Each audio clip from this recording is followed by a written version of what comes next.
গুরুর মধ্যে স্থিতা মাতা, মাতৃ মধ্যে স্থিত গুরুর মাতা, নমস্তে তু মাতৃগুরু নমাম্যহম।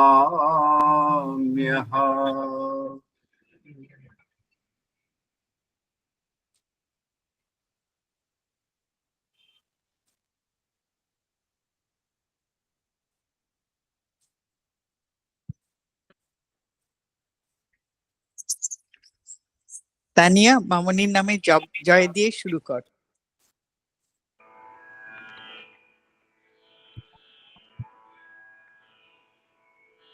জয় মামনি।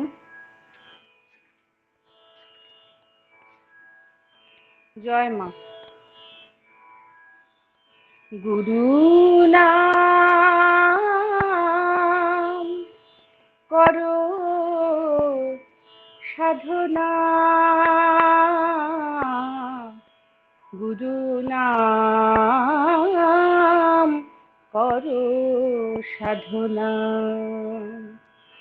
যে নামেতে পাপ হারে ঘুচে ভব যন্ত্রণা,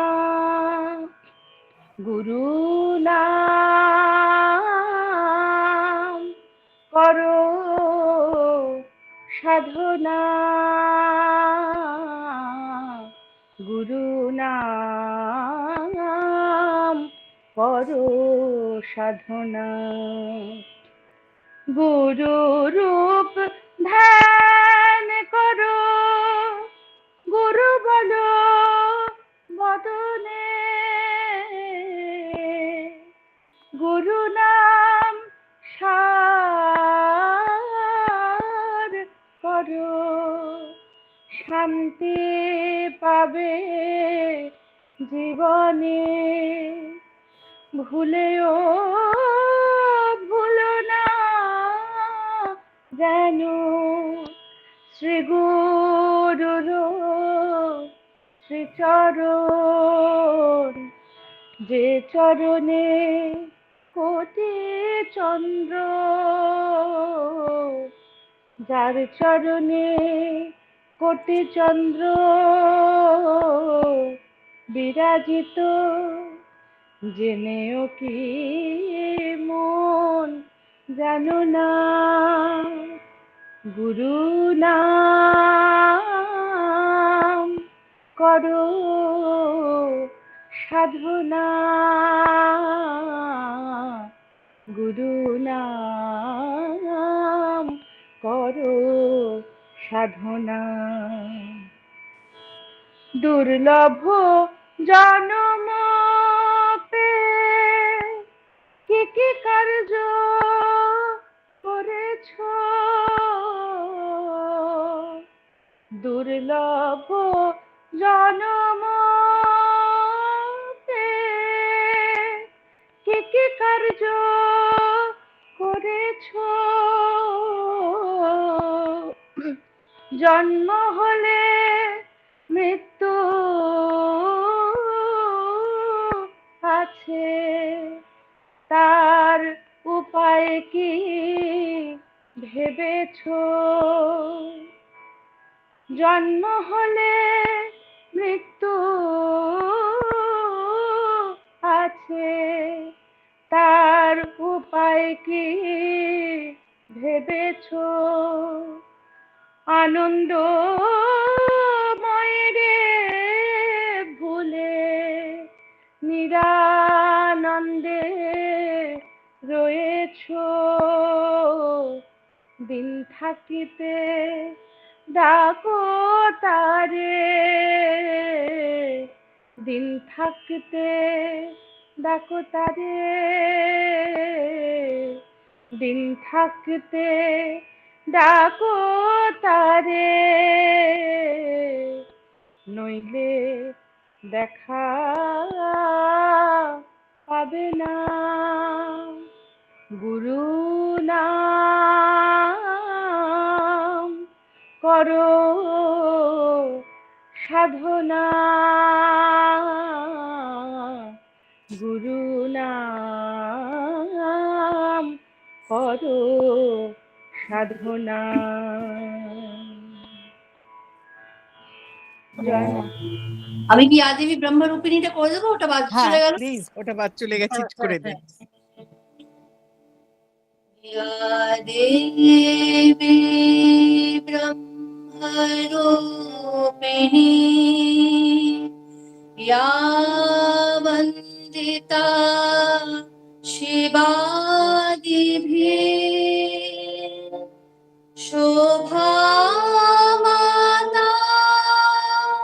सा जननी मातृगुरु प्रकृतिथा भक्ति भावेन नित्यां त्यां प्रणमामि स्तवै स्तुता वन्दामहे वयोमहो वन्दामहे वयोमहो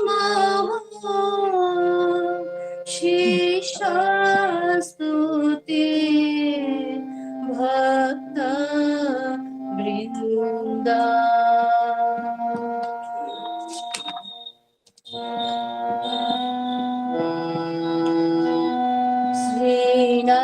श्रीनन्दविश्वे अमृतस्य पुत्रा आयुधमाने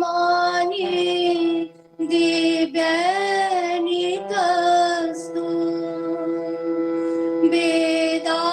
वेदाहमेतं पुरुषात्मात्मम्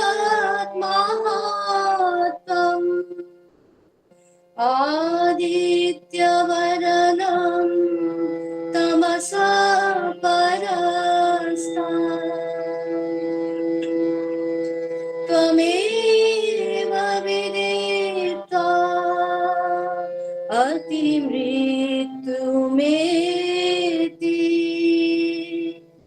नानः पन्था विदते आयोनाय नानः पन्था विदते आयोनाय नानः पन्था विदते आयोनाय। শোনো শোনো সুরলোকবাসী,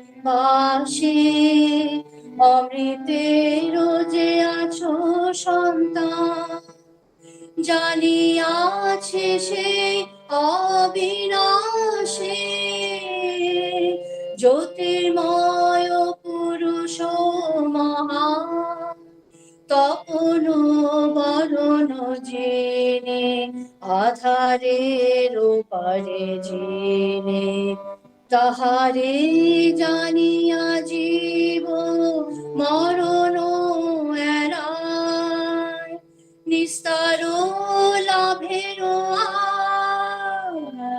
নাহি রে উপায়।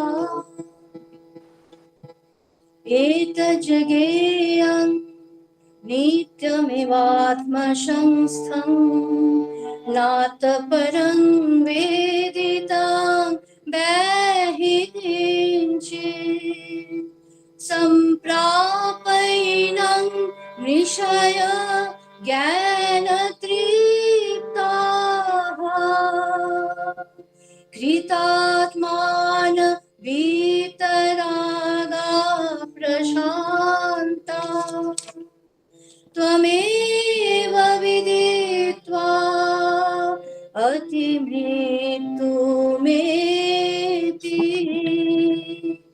नानः पन्था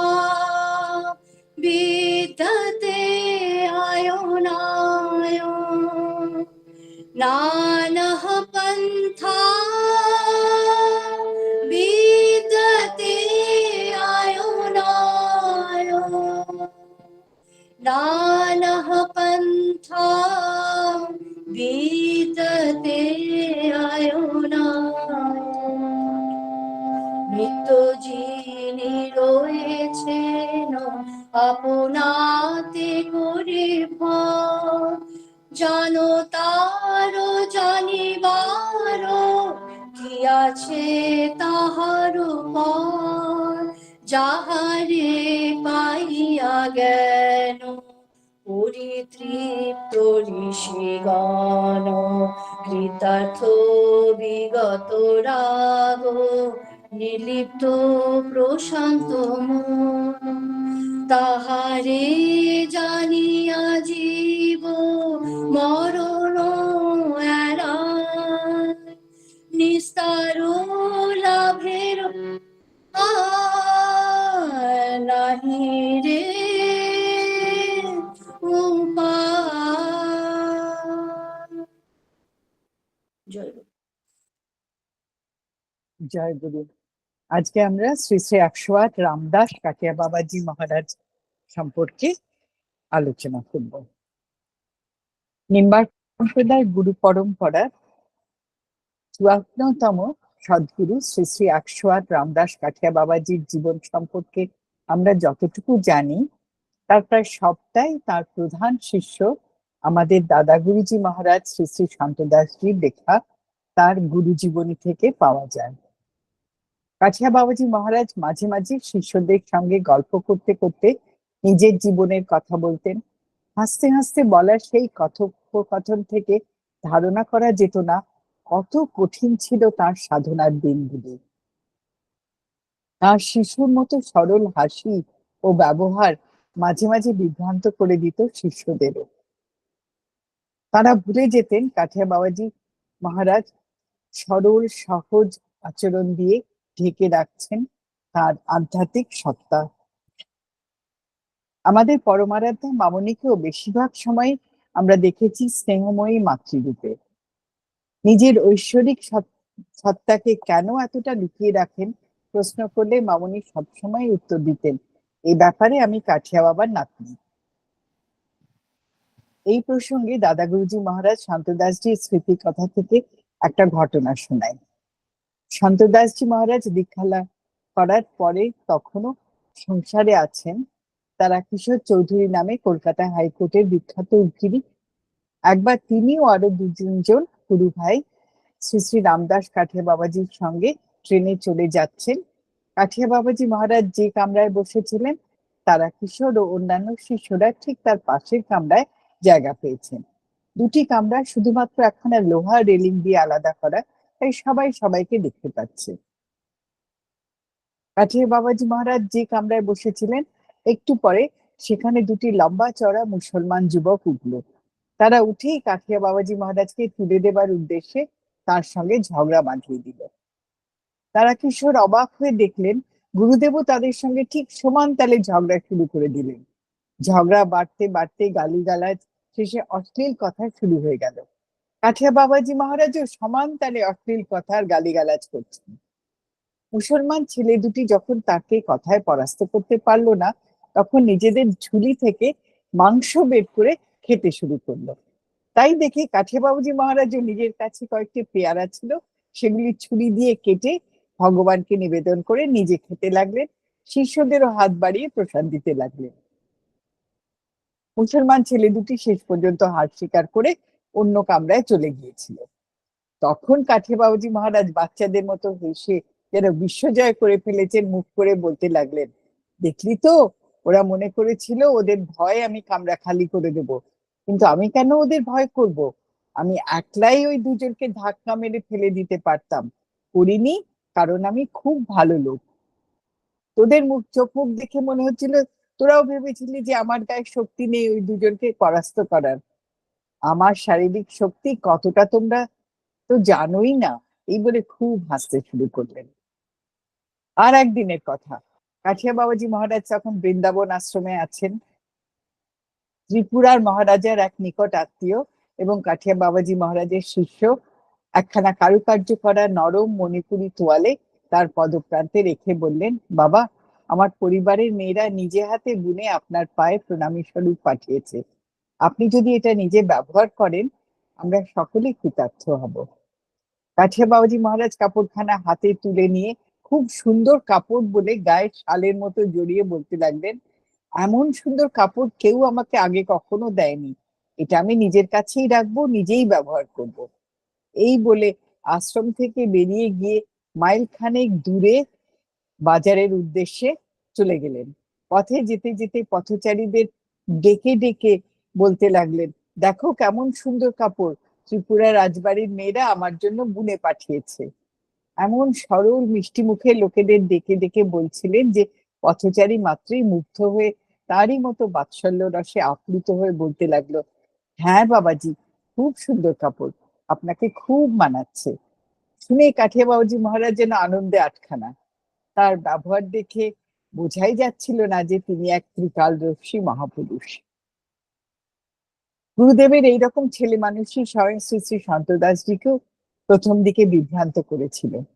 বৃন্দাবন আশ্রমে প্রথমবার গিয়েছেন, তখন তিনি গৃহাশ্রমে তারাকিশোর চৌধুরী বলে পরিচিত। তিনি অবাক হয়ে দেখতেন কাঠিয়া বাবাজি মহারাজ খুব সাধারণ গৃহস্থের মতো থাকেন, রোজ সকালে নিজে বাজার করতে যান, খুব দরাদরি করে বাজার করেন, আশ্রমের অন্য কোনো সাধু কিছু কিনলে পাই পয়সার হিসেব নেন, সকাল বিকেল রাস্তার পাশে বসেন, সেখানে কথাবার্তাও যেমন হয়, পথচারীরা দু এক পয়সা ভিক্ষাও দিয়ে চলে যায় সাধুকে। কেউ যদি বেশি পয়সা ভিক্ষা দেয় তার প্রতি খুব প্রসন্ন ভাব দেখান। এই সব দেখে তারাকিশোর খুবই হতাশ হয়েছিলেন। পরবর্তীকালে তাকে কাছে ডেকে কাঠিয়া বাবাজি মহারাজ সস্নেহে বলেছিলেন, বাবা, हाथी का दो दांत रहता है, एक बाहर दिखाने का, दूसरा भीतर अपना खाने की। भीतर का दांत दूसरे को मालूम नहीं पड़ता। संतन का भी ऐसा ही दो वृत्ति रहता है, एक बाहर दिखाने की, दूसरा अपना भीतर की। उसका खबर किसी को नहीं मिलता है। এই প্রসঙ্গে আর একবার অভয়বাবু যখন অনুযোগ করেছিলেন, বাবা, আপনি এইরূপ ভাবে আত্মগোপন করেন যে সাধারণ বিদ্যাহীন মানুষ আপনাকে কিছুমাত্র শক্তিশালী বলে মনে করতে পারে না। আপনার এই ধরনের ছেলে মানুষে দেখে আমাদেরও মাঝে মাঝে মনে সন্দেহ জাগে। আপনি কেন এরকম আত্মগোপন গোপন করে থাকেন? কাঠিয়া বাবাজি মহারাজ উত্তরে বলেছিলেন, যদি আমি নিজ শক্তির কিছু মাত্র প্রকাশ করি, তাহা হইলে অগ্নিকে দেখিয়া যেমন কীট পতঙ্গাদি চারিদিক হইতে আসিয়া উহাতে পতিত হয়, সেইরূপ অসংখ্য মানুষ আমাকে ঘিরিয়া ফেলিবে, আমার মাংস পর্যন্ত টুকরা টুকরা করিয়া ছিঁড়িয়া ফেলিবে। তুমি যে কোনো শক্তির কার্য দেখিতে চাও, আমি তোমাকে তাহাই দেখাইয়া দিব, কিন্তু তাহার পরে তুমি আর আমার দর্শন পাইবে না। কাঠিয়া বাবাজি মহারাজের সমস্ত ছেলে মানুষের আড়ালে লুকিয়ে থাকতো এক বিরল ত্রিকালজ্ঞ মহাপুরুষ। তিনি কিশোর বয়স থেকে অবিশ্বাস্য কঠোর তপস্যা করে ব্রহ্মজ্ঞ হয়েছিলেন। কাঠিয়া বাবাজি মহারাজের অমৃতসর থেকে কিছু দূরে লোনাচামারি গ্রামে। তার জন্মের সন তারিখ জানা যায় না, কিন্তু তার কথা থেকে আন্দাজ করা হয়ে থাকে যে তিনি অন্তত ৩০০ বছর আগে জন্মেছিলেন। ১৫০ বছরের ওপর তার আয়ু হিসেবেই পাওয়া যায়। তিনি পিতামাতার তৃতীয় সন্তান ছিলেন। বাবার নাম রেখেছিলেন রামদাস। ছোটবেলা থেকেই সাধু সন্ন্যাসীদের প্রতি রামদাসের খুব ভক্তি ছিল, তারাও রামদাসকে খুব স্নেহ করতেন। রামদাসের বাড়ির কাছে এক উচ্চকোটির মহাত্মা কিছুদিন অবস্থান করেছিলেন। শিশু রামদাস এক অদ্ভুত আকর্ষণে তার কাছে প্রতিদিনই যেতেন। সেই পরমহংসই রামদাসকে রাম নাম জপ করা শিখিয়েছিলেন। রামদাসের তখন ৫-৬ বছর বয়স। তার বাবার বেশ কয়েকটা মহিষ ছিল, যেগুলি চড়াবার দায়িত্ব তিনি রামদাসকে দিয়েছিলেন। বালক রামদাস সারাদিন মহিষ চড়ান। একদিন এক সাধু মাঠে এসে রামদাসকে বললেন, বেটা, হামকো কুছ খিলাওগে? সাধুর তেজপুঞ্জ চেহারা দেখে রামদাসের খুব ভাল লাগলো। সে বালক সুলভ সরলতার সঙ্গে বললে, আপনি আমার মহিষগুলো দেখুন, আমি বাড়ি থেকে আপনার জন্য খাবার নিয়ে আসছি। সাধুও হাসি মুখে মহিষ দেখতে রাজি হয়ে গেলেন। রামদাসও ছুটে বাড়িতে গিয়ে ভাড়ার থেকে আটা, চিনি, ময়দা, ঘি সব নিয়ে এসে সাধুকে দান করলেন। সাধু প্রসন্ন হয়ে রামদাসকে আশীর্বাদ করে বলেছিলেন, বাচ্চা তুম যোগীরাজ হবে। রামদাস অবাক হয়ে তাকে বলেছিলেন, আমার পিতামাতা আছে, ঘর দরজা আছে, মা আমার প্রতি খুব মোহ, রোজ 5 সের করে দুধ খাই আমি, আমি কি করে যোগীরাজ হব? সাধু বলেছিলেন, বাচ্চা हमारा वचन से तुम जरूर যোগীরাজ बनोगे। পরবর্তীকালে শ্রী শ্রী রামদাস কাঠিয়া বাবাজি মহারাজ তার শিষ্যদের বলতেন, আমি তৎক্ষণাৎ বোধ করিয়াছিলাম আমার সংসার ছুটিয়া গেল, আমার পিতামাতা, গৃহ, মহিষ প্রভৃতি সকলের প্রতি আসক্তি ছিন্ন হইয়া গেল।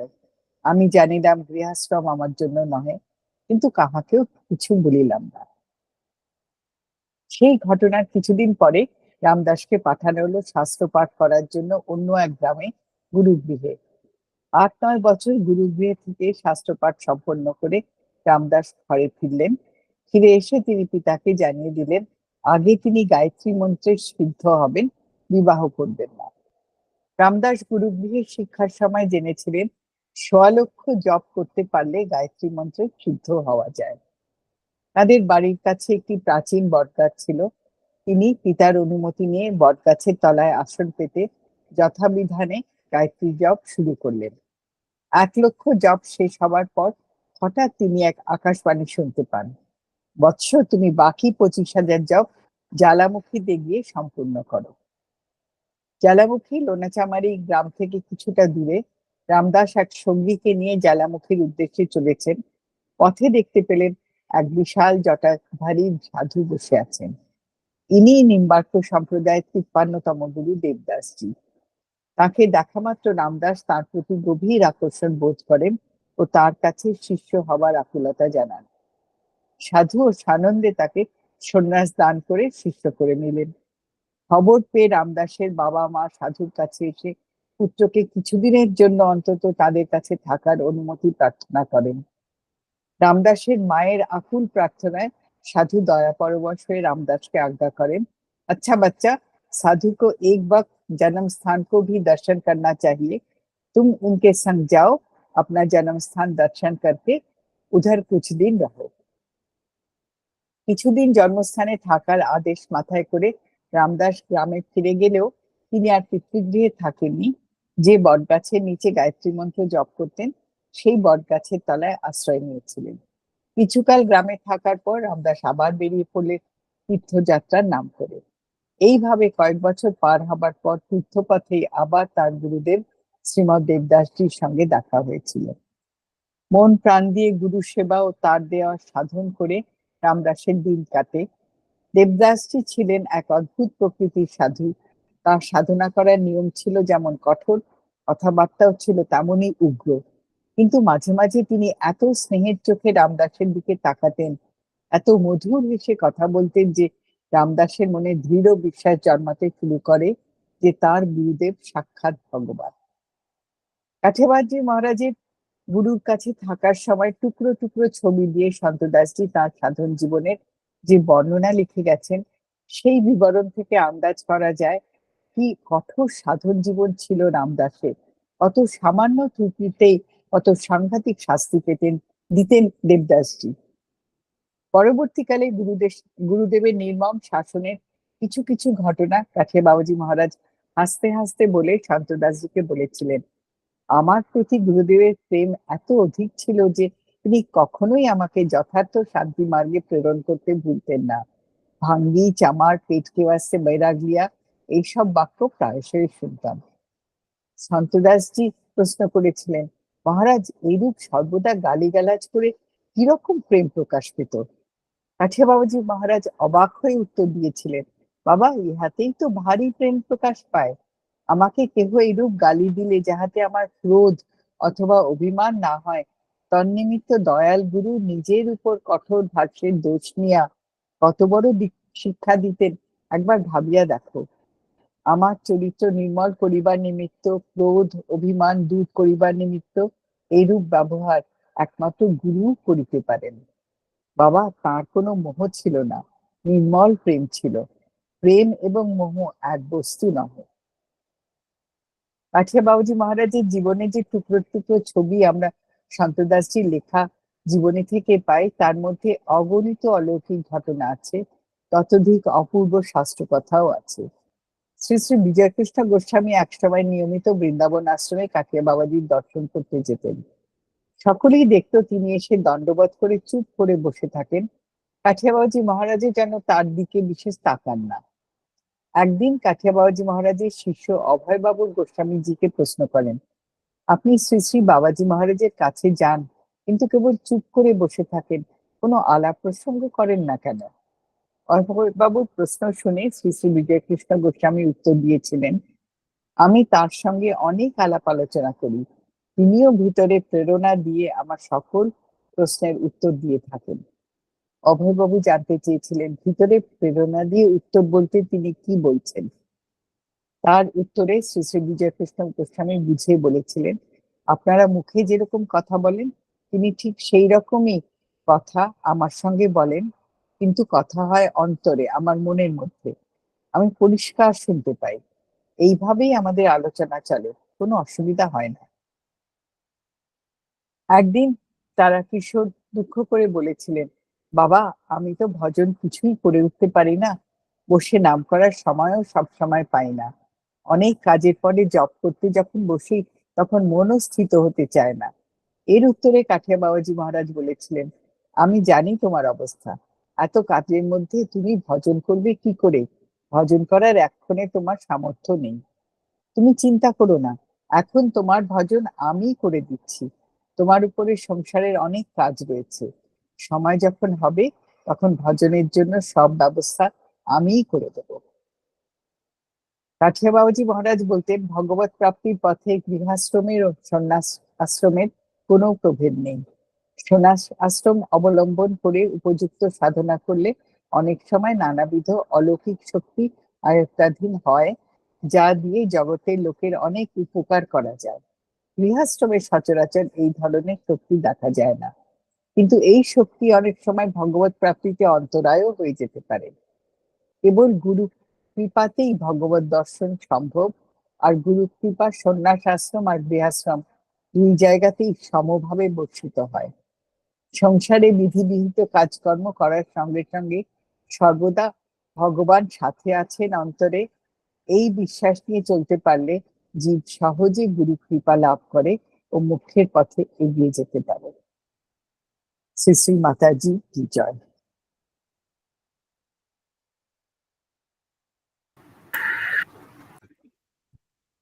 কি সুন্দর কথা, বাপরে বাবিদি, এত মানে অমূল্য ধন তুমি আমাদের বললে, খুবই সুন্দর। আসুন আমরা সকলে মিলে এই মহান গুরু পরম্পরার চরণে এবং আমাদের শ্রী শ্রী মায়ের চরণে সমবেত ভাবে কাতর প্রার্থনা জানাই, তোমরা এসো, অবতীর্ণ হও, আমাদের পরিত্রাণ করো এই ভয়ঙ্কর অন্ধকার থেকে, আমাদের সকল অন্যায় অপরাধ ক্ষমা করে তোমাদের কৃপার উপযুক্ত করে তোলো। জয় গুরু, জয় মা। কেয়া তানিয়া তো ভুল করে আগেই গানটা করে ফেলেছে, তুই সোজা পাঠে চলে আয়। শ্রী শ্রী দাদা গুরুজি মহারাজের বাবিদি চুজ করা 3টে চিঠি পড়ছি, আমার ভুল ত্রুটি সব ক্ষমা করে দিও। ওম হরি, ব্যাংক রোড, পাটনা। পরম কল্যাণ বরেশ, প্রিয়, তোমার পত্র পেয়েছি। তুমি আমার আশীর্বাদ জানিবে এবং আশ্রমবাসী সকলকে আমার আশীর্বাদ জানাইবে। তাড়াতাড়ি করিয়া ভগবত লাভ এর জন্য যাহারা ব্যস্ত হয় তাহাদের ভজনের সিদ্ধিতে আরো অধিক বিলম্ব হয়। স্বয়ং শ্রুতি বলিয়াছেন, ন তরমানেন লাভ্য, এবং মহাভারতে সনজ সুজাত প্রকরণে ভগবান সনত কুমারের উক্তিতে এই রূপ বর্ণিত হইয়াছে। ইহাতে বিলম্ব হইবার কারণ ভগবানের বিধাতৃত্ব বিষয়ে অবিশ্বাস। বাস্তবিক ভগবানই যখন যেটি হইবে তাহা বিধান করিতেছেন। ইহা জানিয়া আশ্বস্ত চিত্তে ও শান্তভাবে উপযুক্ত কাল আসিবার অপেক্ষা অপেক্ষা অপেক্ষা অপেক্ষা করিবে। যিনি ইহা করিতে শিক্ষা করিয়াছেন, তাহার সিদ্ধি লাভ অপেক্ষাকৃত নিকটবর্তী হইয়াছে বুঝিতে হয়। গুরু গ্রহণ করিয়া ভগবত দাস করিয়া দিয়াছেন। যথাকালে অবশ্যই আমার সমস্ত অভাব দূর করিবেন এবং আমি শান্তি পদ লাভ করিব। এই বিশ্বাস যাহার অন্তরে বসিয়াছে, তাহার শান্তি পদ লাভ নিকটবর্তী হইয়াছে। আর যিনি উতলা হইয়া পড়েন, শীঘ্র শীঘ্র না হইলেই নয়, এই রূপ ব্যস্ততা যাহার উপস্থিত হয়, বুঝিতে হইবে তাহার বিলম্ব আছে। ইহা যথার্থ ভগবত অনুরাগ নহে। ভগবত অনুরাগের পূর্বে অনুভূতি কিঞ্চিত হয়। ভগবানেই সকল কর্মের বিধানকর্তা বলিয়া বিশ্বাস দৃঢ় হইলে তবে চিত্তের উতলা ভাব দূর হয়। তিনি আসক্ত চিত্তে থাকিয়া তাহার বিধিবদ্ধ সময়ের আগমনের সঠিক প্রতীক্ষায় থাকেন। ইহা তাড়াতাড়ি বা ব্যস্ততার অবস্থা নহে। এই কথাগুলি ভালো রূপে ধারণা করিয়া তুমি অসুস্থ চিত্তে থাকিবে এবং সাধ্যমত ভজন ও সেবা করিবে। উতলা হইবে না। অত্র মঙ্গল ইতি আশীর্বাদিক শ্রী সন্ত দাস। নিম্বার্কশ্রাম, শিবপুর। পরম কল্যাণেশ বরেষু। প্রিয়, তুমি ও তোমার পরিবার সহ সকলের আমার আশীর্বাদ জানিবে। জীব অনাদি বহু জন্মের পর মনুষ্য জন্ম লাভ করে। মনুষ্য দেহেও পুনঃ পুনঃ যাতায়াত করে। এতৎ সমস্ত জীবনের কর্মের সংস্কার পুনঃ পুনঃ আবৃত্তি দ্বারা দৃঢ় হয়। তাহা হঠাৎ ছাড়িয়া যায় না, ছাড়াইতে দীর্ঘকাল লাগে। অতএব শীঘ্র শীঘ্র পূর্ব সংস্কার সকল দূর হইতেছে না দেখিয়া হতাশ হইবার কোনো কারণ নাই। যদি সমস্ত জীবন খাটিয়াও সংস্কারগুলি বিলুপ্ত করিতে পারা যায়, তাহাও খুব শীঘ্র হইল বলিয়া মনে করিতে হয়। গত অনন্তকালের সঙ্গে তুলনায় 100 বৎসর সমুদ্রে বিন্দুবৎ। ইহা বিবেচনা করিয়া তুমি ব্যস্ত হইও না। মোক্ষ বীজ তুমি লাভ করিয়াছ, তাহা ধীরে ধীরে কাজ করিতেছে এবং অন্তিম প্রস্ফুটিত হইবে জানিবে।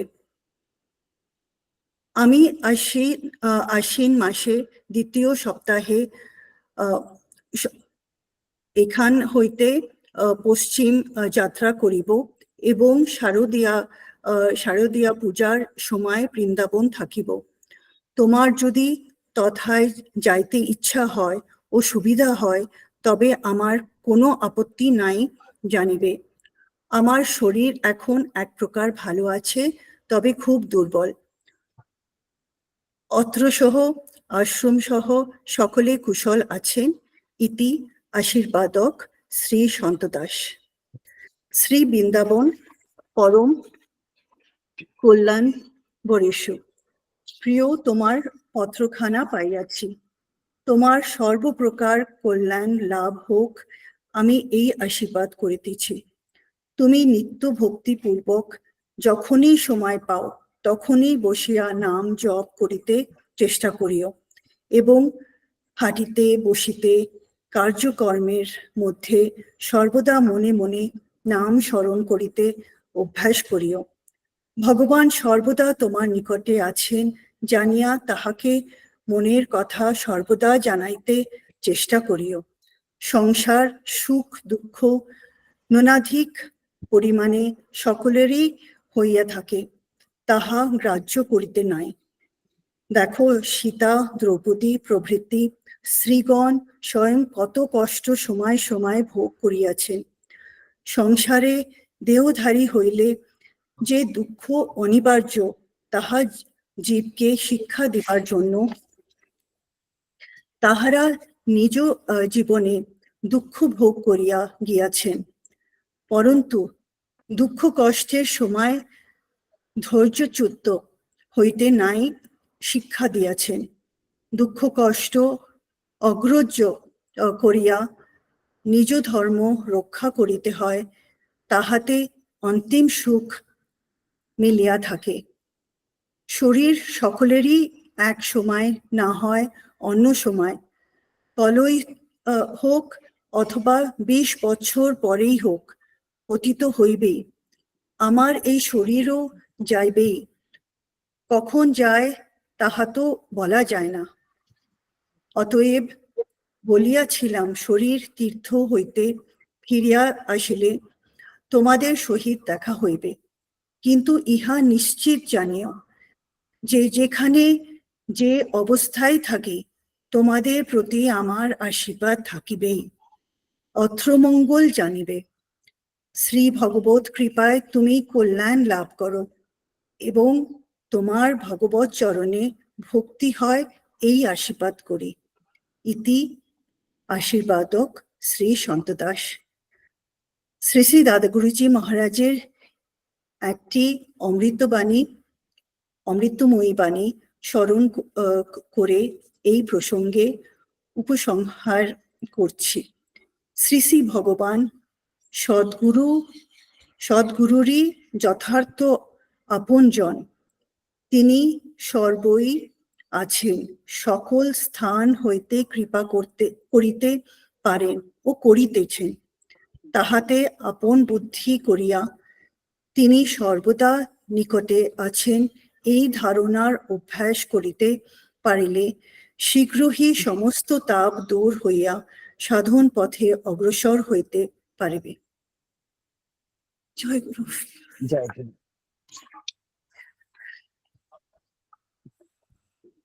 জয় মা। আজ আমি একটা রবীন্দ্রসঙ্গীত করছি পূজা পদে। এটা দুটো সুরে আছে, একটা আখর যুক্ত কীর্তনাঙ্গের গান আর একটা আখরবিহীন। আমি আখর যুক্ত গানটাই করছি। মাঝে মাঝে তব দেখা পাই, চিরদিন কেন আই না। মাঝে মাঝে তব দেখা পাই, চিরদিন কেন পাই না। কেন মেঘ আসে হৃদয় আকাশে, কেন মেঘ আসে হৃদয় আকাশে, তোমারে দেখিতে দেয় না। মোহ মেঘে তোমারে দেখিতে দেয় না। অন্ধ করে রাখে তোমারে দেখিতে দেয় না। মাঝে মাঝে তব দেখা পাই, চিরদিন কেন পাই না। ক্ষণিক আলোকে আখির পলকে, তোমায় যবে পাই দেখিতে। ওহে ক্ষণিক আলোকে আখির পলকে, তোমায় যবে পাই দেখিতে। ওহে হারাই হারাই সদা হয় ভয়, হারাই হারাই সদা হয় ভয়, হারাইয়া ফেলে চকিতে আর না মিটিতে, হারাইয়া পলক না পড়িতে, হারাইয়া হৃদয় না জোড়াতে, হারাইয়া ফেলে চকিতে আশ না মিটিতে, হারাইয়া পলক না পড়িতে, হারাইয়া হৃদয় না জোড়াতে, হারাইয়া ফেলে চকিতে মাঝে মাঝে তব দেখা পাই, চিরদিন কেন আই না, কি করিলে বলো পাইব তোমারে, রাখিব আখিতে আখিতে, ওহে কি করিলে বলো পাইব তোমারে, রাখিব আখিতে আখিতে। এত প্রেম আমি কোথা পাব না, এত প্রেম আমি কোথা পাব না, তোমারে হৃদয়ে রাখিতে মাঝে মাঝে তব দেখা পাই, চিরদিন কেন পাই না। এত প্রেম আমি কোথা পাব না, তোমাদের হৃদয়ে রাখিতে আমার সাধ্য কি বা তোমারে দয়া না করিলে কে পারে, তুমি আপনি না এলে কে পারে হৃদয়ে রাখিতে মাঝে মাঝে তব দেখা পাই, চিরদিন কেন পাই না। আর কারো পানে চাহিব না আর, করিব যে আমি প্রাণপণ, ওহে আর কারো পানে চাহিব না আর, করিব হে আমি প্রাণপণ। তুমি যদি বলো এখনই করিব, তুমি যদি বলো এখনই করিব, বিষয় বাসনা বিসর্জন দিব শ্রীচরণে, বিষয় দিব অকাতরে, বিষয় দিব তোমার লাগি, বিষয় বাসনা বিসর্জন মাঝে মাঝে তব দেখা পাই, চিরদিন কেন পাই না। মাঝে মাঝে তব দেখা পাই, চিরদিন কেন পাই না।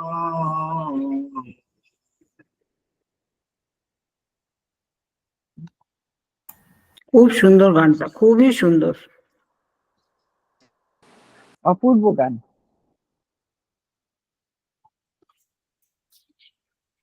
শ্রী মাতাজি কি জয়। আমি একটি লেখা পড়ে শোনাবো, যেটা আমাদের বাবিদি অর্থাৎ বন্দনা মুখোপাধ্যায় লিখেছেন।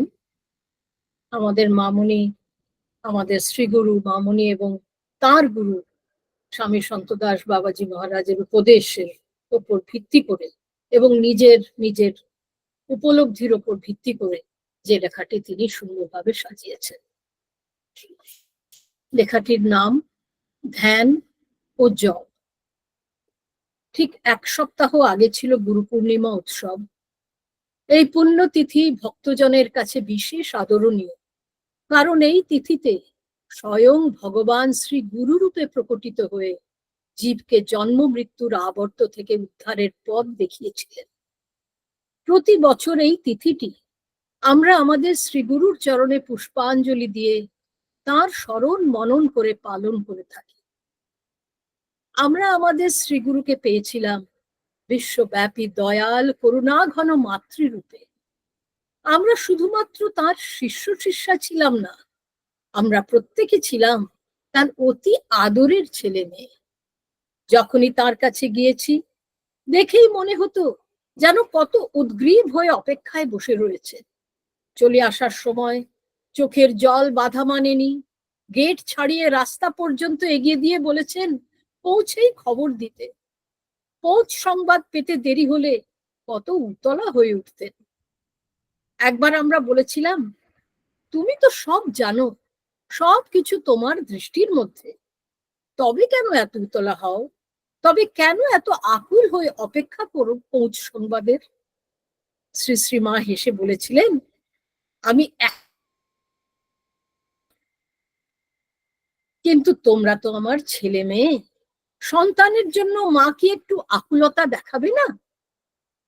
আমরা আশ্রমে গেলে নিজের হাতে রান্না করে পরিবেশন করে খাইয়েছেন, হই হই করে পিকনিকের আয়োজন করেছেন, বেড়াতে নিয়ে গিয়েছেন। আমরা কেউ তাকে ডেকেছি মা বলে, কেউ মামনি, কেউ মাম্মাম, কেউ বা জয় মা। সব ডাকেই তিনি সাড়া দিয়েছেন, কোলে তুলে নিয়েছেন। শ্রীগুরুর মধ্যে এমন সন্তান বৎসল মাতৃরূপ পেয়ে আমরা ধন্য হয়েছি। তার সান্নিধ্য আজ আমাদের কাছে সুখের স্মৃতি, আনন্দময় অতীত। শ্রী শ্রী মায়ের মাতৃরূপের আড়ালে ছিল বিশ্বব্যাপী বিরাজিত এক অখণ্ড গুরু রূপ, যে রূপ আমাদের বুদ্ধির অগম্য, যে রূপ নিয়ে তিনি দেহে থাকতে আমরা বিশেষ মাথা ঘামাতাম না, কিন্তু আমাদের অনুভবে সেটাই যে তাঁর আসল রূপ, সে কথা তিনি মাঝে মাঝেই মনে করিয়ে দিতেন। একটা বিশ্বাস তিনি মনে গেঁথে দিয়েছিলেন, গুরু রূপ চিরন্তন। যতদিন পর্যন্ত প্রত্যেকটি শিষ্য শিষ্যা মোক্ষ লাভ করবে না, ততদিন পর্যন্ত তিনি আছেন, থাকবেন। তাই আজও আমরা তাকে স্মরণ করলে অনুভূতিতে তার স্পর্শ পেয়ে থাকি, বিপদে রক্ষা পাই। গুরু রূপে শ্রী শ্রী মায়ের সঙ্গে আমাদের একমাত্র বন্ধন তার দেওয়া মন্ত্র বা নাম। মামনির ভাষায় নামের মধ্য দিয়েই নামীকে পাওয়া যায়। একবার কথা প্রসঙ্গে তিনি বলেছিলেন, নাম বা দীক্ষা দেবার আগে যাকে নাম বা দীক্ষা দিচ্ছেন তার পূর্ব জন্ম চোখের সামনে ভেসে ওঠে। মামনির ভাষায়, তোরা যেমন সিনেমা দেখিস, অনেকটা সেই রকম। একটাই তফাৎ, তোরা সিনেমার সিনগুলো একটার পর একটা দেখিস, আমি একসঙ্গে সব জন্মগুলো দেখে নিই। সেই অনুযায়ী শিষ্যের মন্ত্র কি হবে আমার এসে আসে। মামনি অনেকবারই বলেছেন, সদ্গুরুর দেওয়া প্রতিটি মন্ত্র সিদ্ধ। এই মন্ত্রে পূর্বে মুনি ঋষিরা তপস্যা করে ভগবত দর্শন পেয়েছে। দীক্ষার সময়ে মন্ত্রের মাধ্যমে সদ্গুরু নিজের শক্তি সঞ্চার করে শিষ্যকে ভগবানকে ডাকার পদ্ধতি শিখিয়ে দেন, যেভাবে ডাকলে শিষ্যের ডাক ইষ্টের কাছে পৌঁছবে। বলে দিতেন, শুদ্ধভাবে আসনে বসে জপ করতে হয়। হৃদয়ের মধ্যস্থানে খুব চেষ্টা করে মনকে স্থির করার অভ্যেস করতে হয়। জপ করার সময় প্রতিটি শব্দের ধ্বনি সুস্পষ্টভাবে শুনতে চেষ্টা করবে। মন্ত্রের উচ্চারণ করবে সম্পূর্ণ আত্মসমর্পণের ভাব নিয়ে, যেন নামের সঙ্গে সঙ্গে তার চরণে নিজেকে বিলিয়ে দিচ্ছ। চেষ্টা করবে শির দাঁড়া সোজা করে বসতে, ঠোঁট ও জিভ না নাড়িয়ে মন্ত্র উচ্চারণ করার। এইভাবে নাম করতে করতে নামের প্রতি মন নিবিষ্ট হবে। আস্তে আস্তে নাম করার সময় মনে একটা আনন্দ পাবে। তখন দেখবে আর সব ফিকে লাগছে। তখন দৈনন্দিন সব কর্মের মধ্যেও বুঝতে পারবে মন তোমার নামেই নিবিষ্ট হয়ে আছে। চেষ্টা করবে সকালে ও সন্ধ্যায় একটা সময় জপ করার জন্য ঠিক করে নিতে। অন্তত 108 বার প্রতিবেলা জপ করা বিধেয়। আস্তে আস্তে 108, 216, 324 এইভাবে জপের সংখ্যা বাড়াতে হয়। বেশ অনেক বছর নিয়মিত জপ করার পরেও যখন জিভ না নাড়িয়ে মন্ত্র উচ্চারণ করতে পারছি না, কিছুতেই মন নিবিষ্ট করে উঠতে পারছি না, তখন একবার সুযোগ বুঝে মামনিকে জিজ্ঞেস করেছিলাম কি করব। মামনি উত্তর দিয়েছিলেন, মন নিবিষ্ট করে একাগ্র চিত্তে জপ করা কি সোজা নাকি? ধৈর্য ধরে চেষ্টা করে যাও, চেষ্টায় যেন ফাঁকি না থাকে। গীতার 6ঠ অধ্যায়ে স্বয়ং অর্জুন বলেছেন, বায়ুকে বশীভূত করা যেমন অসম্ভব, মনকেও দমন করা তদ্রূপ অসম্ভব বলেই মনে করি। তার উত্তরে শ্রী ভগবান কি বললেন? মনকে শাসন করা বড়ই কঠিন, তাতে সন্দেহ নাই, কিন্তু অভ্যাস ও বৈরাগ্য দ্বারা বশীভূত করা যায়। আসনে বসে কিছুক্ষণ শান্তভাবে চোখের সামনে ইষ্ট ও মাথার উপর দণ্ডায়মান গুরুর ধ্যান করে নিতে পারলে মনঃসংযোগ করা সহজ হবে। গুরু শিষ্য সংবাদ বইতে পাচ্ছি, শ্রী শ্রী সন্তদাস বাবাজি মহারাজও বলেছেন, মন স্থির করা কাহারও পক্ষে সহজ সাধ্য নয়। অতএব হইতেছে না বলিয়া হতাশ হইবার কোনো কারণ নাই। 20 বৎসরের অভ্যাসেও যদি কিছুটা মন স্থির হইয়া যায়, তাহাও অত্যন্ত দীর্ঘকাল মনে করিবে না।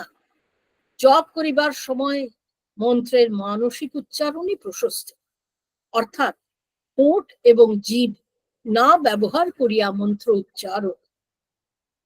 তবে ঠোঁট ও জিভের ব্যবহার করিয়া মন্ত্র উচ্চারণ করিলেও কোনো দোষ নাই। জপ করিতে করিতে আপনা হইতেই মানসিক উচ্চারণ করার শক্তি পাওয়া যায়। দাদা গুরুজি মহারাজ জপের আগে ধ্যান করার কথা বিশেষভাবে উপদেশ করেছেন।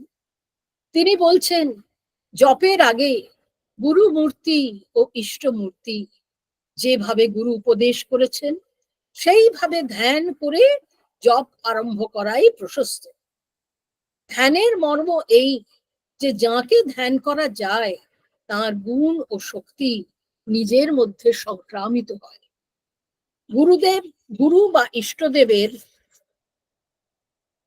ইষ্টদেবের ধ্যানে নিমগ্ন হলে চিত্ত ক্রমে স্থির হয়ে আসে। এইভাবে মন নিবিষ্ট হইলে নামই মনকে ভিতরে টানিয়া নিয়ে যায়। তখন আর বাহ্য বিষয়ের চিন্তা মনে ভিড় করিবে না।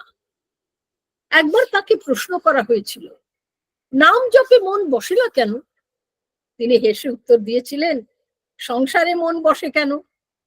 কারণ সংসার সম্বন্ধে মনে প্রীতি জন্মেছে বলে।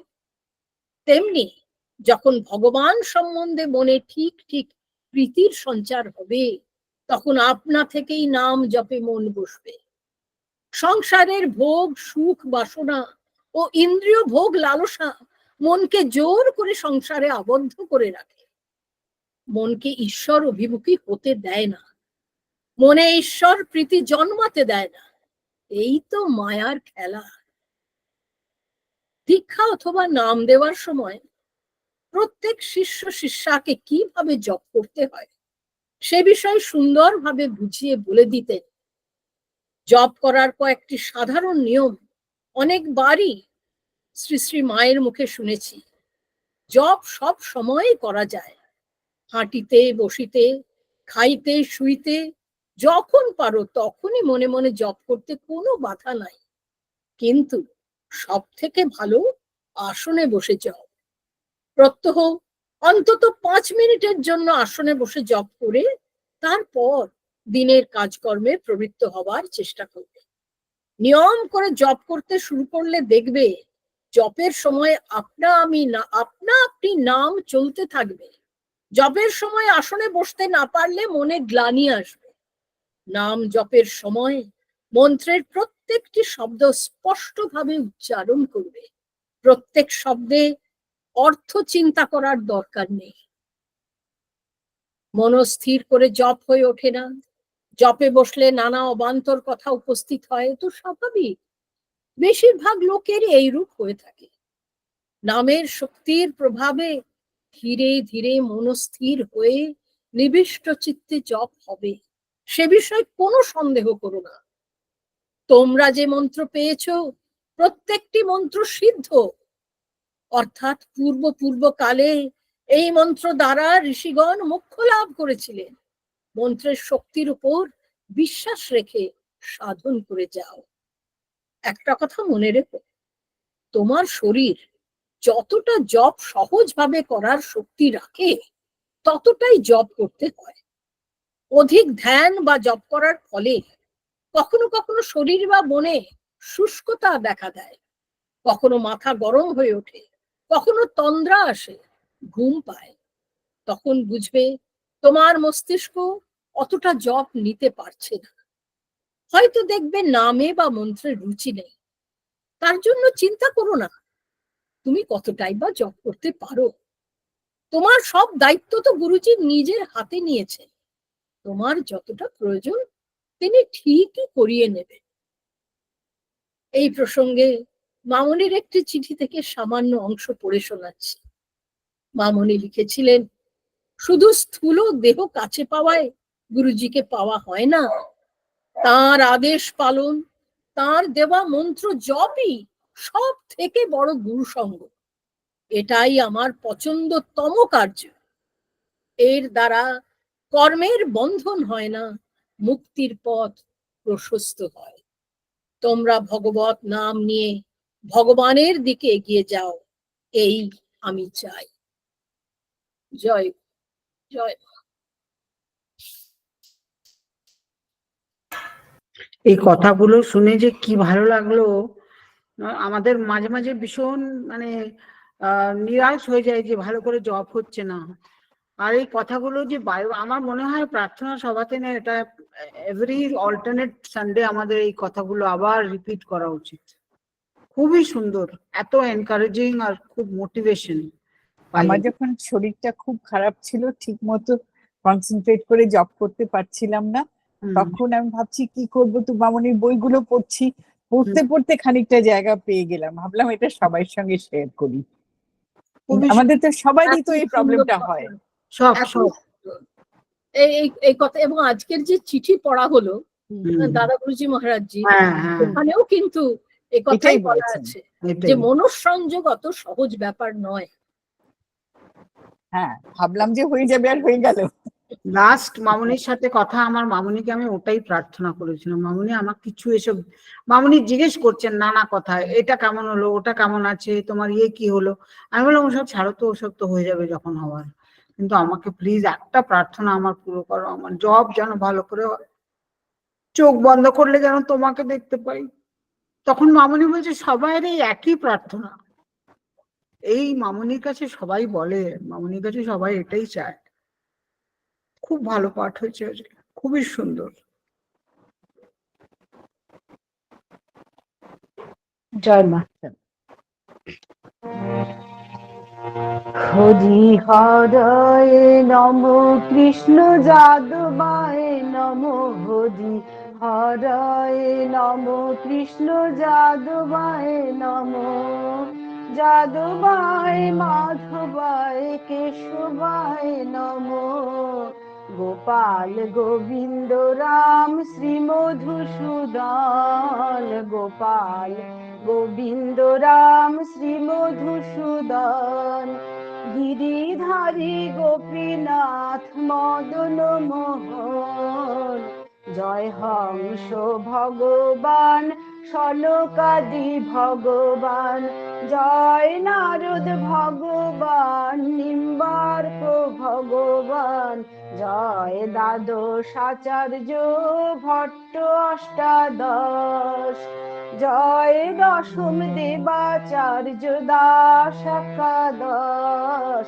শ্রীশান্ত দাসজির করি চরণ বন্দন, শ্রীশান্ত দাসজির করি চরণ বন্দন, যাহা হইতে বিঘ্ন নাশ অভীষ্ট পূরণ, এই গুরু পরম্পরা যার মোরা তার দাস, তা সবার পদরেণু মোর পঞ্চগ্রাস, তাদের চরণ সেবী ভক্ত সনে বাস, জনমে জনমে হয় এই অভিলাষ, নিম্বার্ক সম্প্রদায় যবে ব্রজে কইলেন বাস, রাধা কৃষ্ণ নিত্য লীলা করিলেন প্রকাশ, ব্রজে রাধা কৃষ্ণ নিত্য লীলা করিলেন প্রকাশ, আনন্দে বল হরি ভজ বৃন্দাবন, মনের আনন্দে বল হরি ভজ বৃন্দাবন, শ্রী গুরু বৈষ্ণব পদে মজাইয়া মন, শ্রী গুরু বৈষ্ণব পাদ পদ্ম করিয়াস, নাম সংকীর্তন করেন শ্রী মায়ের দাস, নাম সংকীর্তন করেন শ্রী মায়ের দাস, নাম সংকীর্তন করেন শ্রী মায়ের দাস।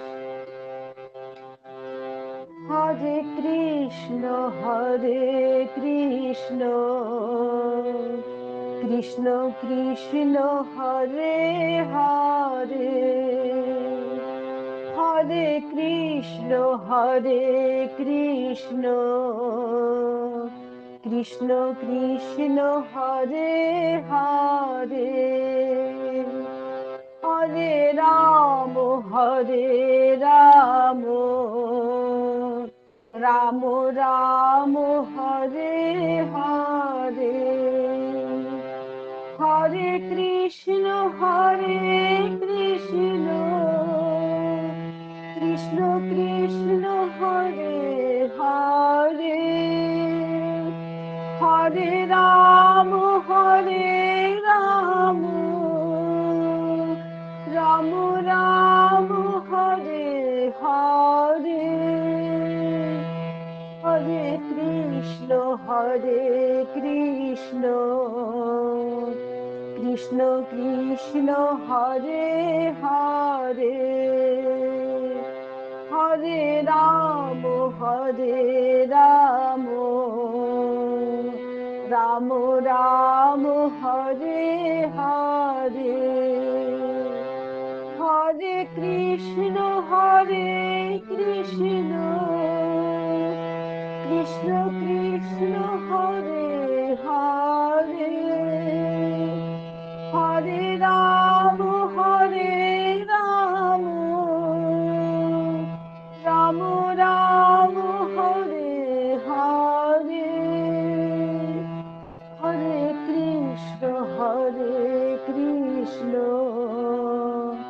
কৃষ্ণ কৃষ্ণ হরে হরে, হরে রাম রাম রাম হরে হরে, হরে কৃষ্ণ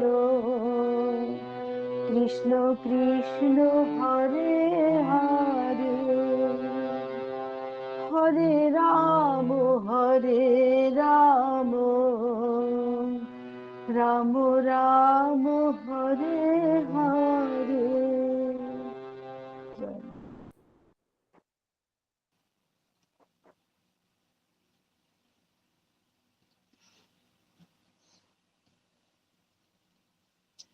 জয় মা জয় মা জয় জয় মা জয় মা জয় মা জয় জয় মা জয় মা জয় মা জয় জয় মা জয় মা জয় মা জয় জয় মা জয় মা জয় মা জয় জয় মা জয় মা জয় মা জয় জয় মা জয় মা জয় মা জয় জয় মা জয় মা জয় মা জয় জয় মা জয় মা জয় মা জয় জয় মা জয় মা জয় মা জয় জয় মা জয় মা জয় মা জয় জয় মা জয় মা জয় মা জয় জয় মা জয় মা জয় মা জয় জয় মা জয় মা জয় মা জয় জয় মা জয় মা জয় মা জয় জয় মা জয় মা জয় মা জয় জয় মা জয় মা জয় মা জয় জয় মা জয় মা জয় মা জয় জয় মা বলো জয় মা জয় মা জয় জয় মা জয় মা জয় মা জয় জয় মা জয় মা জয় মা জয় জয় মা জয় মা জয় মা জয় জয় মা জয় মা জয় মা জয় জয় মা জয় মা জয় মা জয় জয় মা জয় মা জয় মা জয় জয় মা জয় মা জয় মা জয় জয় মা জয় মা জয় মা জয় জয় মা জয় মা জয় মা জয় জয় মা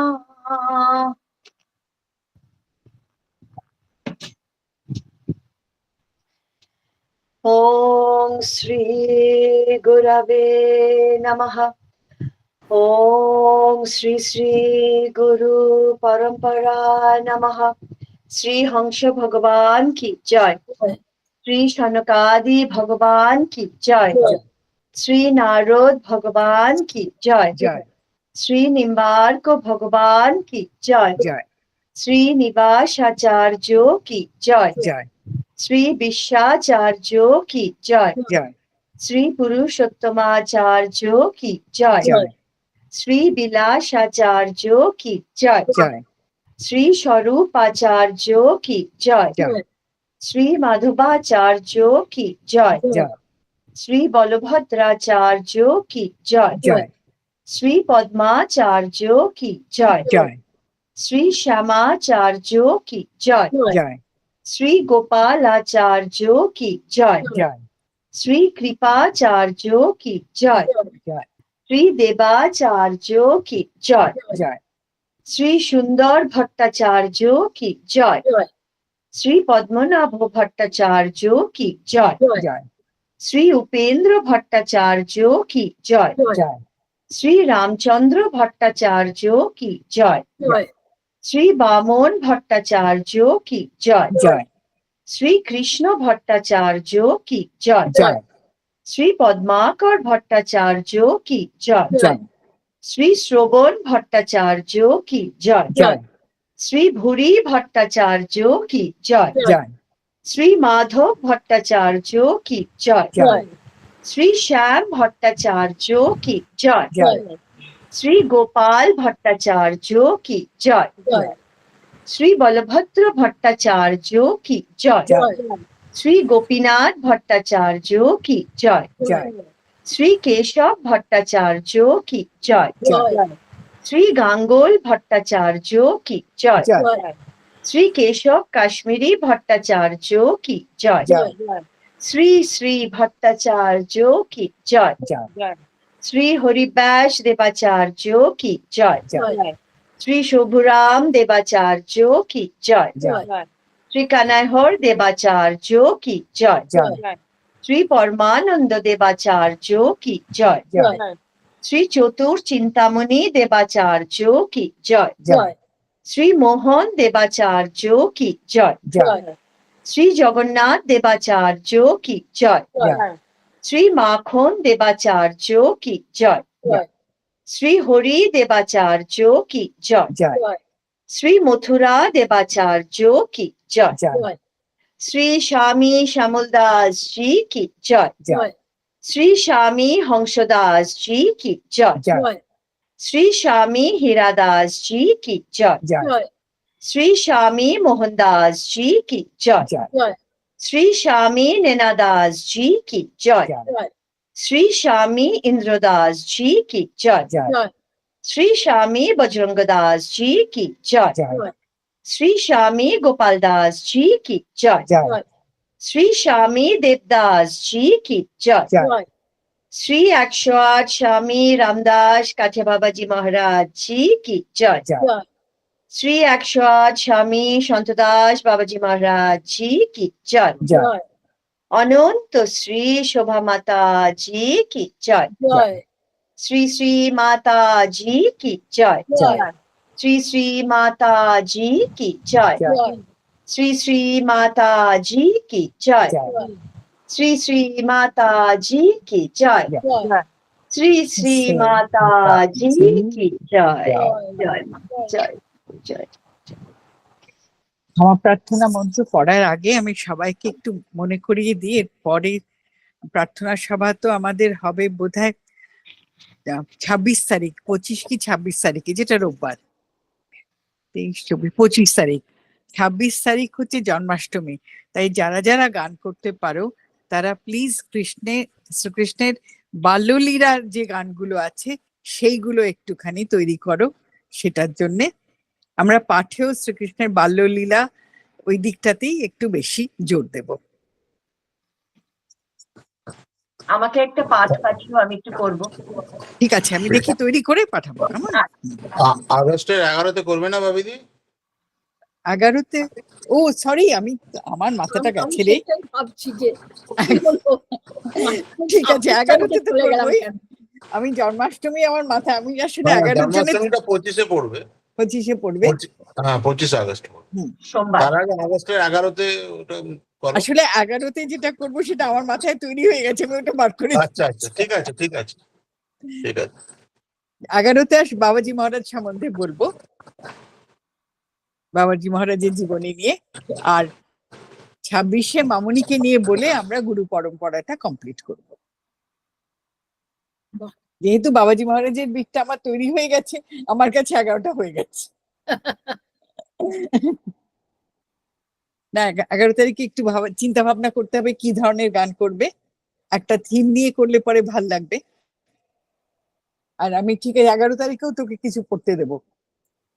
আমরা একটু মানে যদিও ঝুলন পার হয়ে যাচ্ছে, হুম, তো আমরা একটু ঝুলন নিয়ে কিছু হ্যাঁ, ঝুলনের গান গানগুলো যদি কেউ জানে তো কেউ করুক গানগুলো না। ঝুলনের আমরা করতেই পারি।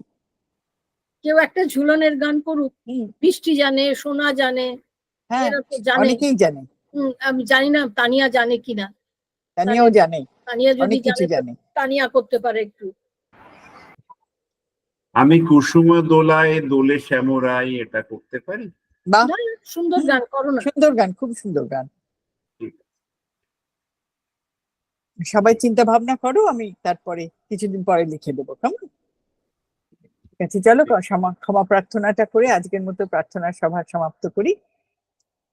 ত্বমেব মাতা চ পিতা ত্বমেব, ত্বমেব বন্ধুশ্চ সখা ত্বমেব, ত্বমেব বিদ্যা দ্রবিণম ত্বমেব, ত্বমেব সর্বম মম দেব দেব। আবাহনম ন জানামি বিসর্জনম, পূজাঞ্চৈব ন জানামি ত্বাম গতি পরমেশ্বর। ओम मंत्रहीनं क्रियाहीनं भक्तिहीनं यदच्चितं तत्सर्वं क्षम्यतां देव दीनं माम् आत्मसात् कुरु यदक्षरं परिभ्रष्टं मात्राहीनं च यत् भवेत् तत्सर्वं क्षम्यतां देव प्रसीद परमेश्वर ओम अपराध सहस्राणि क्रियन्ते अहर्निशं मया तानि सर्वाणि मे देव क्षमस्व गुरुदेव दुर्लभ विषय त्याग दुर्लभ तत्वचिन्तनं दुर्लभा सहजावस्था सद्गुरु करुणा बिना ओम अपराध सहस्र संकुलं पतितं भीम भवार्णवोदरे अगतिं शरणागतं हरे कृपया केवलम् आत्मसात् कुरु ओम इतः पूर्वं प्राण बुद्धि देह धर्माधिकारतः जाग्रत स्वप्न सुषुप्त अवस्थासु मनसा वाचा हस्ताभ्यां पाद्भ्यां उदरेण शिश्ना यत् स्मृतं यत् यदुक्तं यत् कृतं तत्सर्वं ब्रह्मार्पणं भवतु स्वाहा मां मदीयं सकलं सम्यक् श्रीकृष्णाय समर्पयामि ओम तत्सत् ओम हरि ओम আজকের মতো প্রার্থনা সভা সমাপ্ত আজকে তানিয়ার গানটা